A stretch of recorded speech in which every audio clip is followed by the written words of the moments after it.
जय महाराष्ट्र। मी राजू भैया जयस्वाल। आज छत्रपती शिवाजी महाराजांच्या जयंतीनिमित्त सर्व भारतीयांना मी मनपूर्वक हार्दिक शुभेच्छा देतो आणि खास करून माझ्या संभाजीनगर वासियांना भी शुभेच्छा याकरता देतो का ज्या छत्रपती शिवाजी महाराजांनी 18 पाकड जातीला एकत्रित करून स्वराज्य निर्माण केलं, त्याच पद्धतीने आपला समाज संभाजीनगरमध्ये एकत्रित राहायला पाहिजे। कुठलाही जाती धर्म न करता आपण सगळे एक आहोत हा संदेश घेऊनच आपण पुढे जाणार आहोत। म्हणून मी पुन्हा एकदा सर्व माझ्या भारतीयांना सर्वांना मी छत्रपती शिवाजी महाराजांच्या जयंतीनिमित्त पुन्हा एकदा शुभेच्छा देतो। कारण आज केंद्रात राज्यात सरकार असून या सरकारनं गोरगरिबाचा 1 रुपयाचा दिलासा नाही।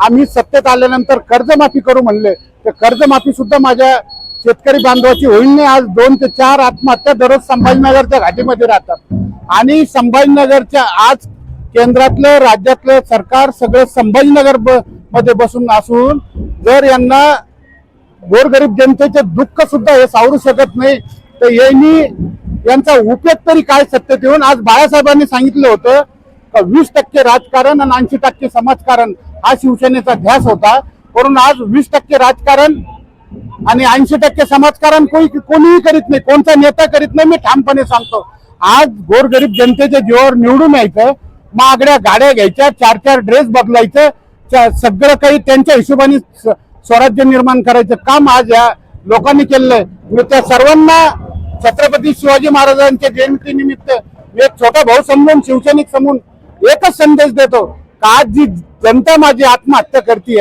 आज मेडिसिन फील्ड मध्ये मी जे काम करतो, आज 2 कोटी रुपयाला दररोजचे माझ्या संभाजीनगरचे जास्त देते मेडिकल लाईन मध्ये। ज्या गोळीवर 20 रुपये किंमत आहे त्याच्यावर 250 किंमत, ज्या गोळीवर बॉटलवर 60 रुपये किंमत आहे त्याच्यावर 600 रुपये किंमत। हे जर तुम्ही टाळलं तर आज संभाजीनगरचे 2 कोटी रुपये दररोजचे वाचते, तर माझ्या 36 जिल्ह्याचे किती पैसे वाचतील? 72 कोटी। हीच खास मी आदरणीय सर्व मान्यवरांना विनंती करतो की या गोष्टीकडे तुम्ही लक्ष द्यायला पाहिजे। आज जनता होरपळते। आज माझी आई बहीण 200-250 रुपये रोजाने कुठं काम घ्यायला गेली तर तिला 1 किलो सफरचंद 1 किलो चिक्कू सुद्धा घेता येत नाही। ही कंडिशन आज माझ्या संभाजीनगरची आहे। 200-250 रुपये रोजाने काम करणारा संघर्ष करू शकत नाही। कुटुंब जर राहिलं संभाजीनगरला तर दररोज महिन्याला 30-40 हजार खर्च आहे, हे हँडल करू शकत नाही। त्यामुळे आत्महत्याचं प्रमाण वाढलं। मी फक्त मान्यवरांना एक शिवसैनिक म्हणून एवढंच विनंती करतो, तुम्हाला काय लफडे करायचे करा, काय कोटीने जमा करायचे ते करा, पण माझा गोरगरीब जनता आत्महत्या नाही करणार त्याकडे लक्ष द्या। हीच खास तुम्हाला विनंती राहील। जय महाराष्ट्र।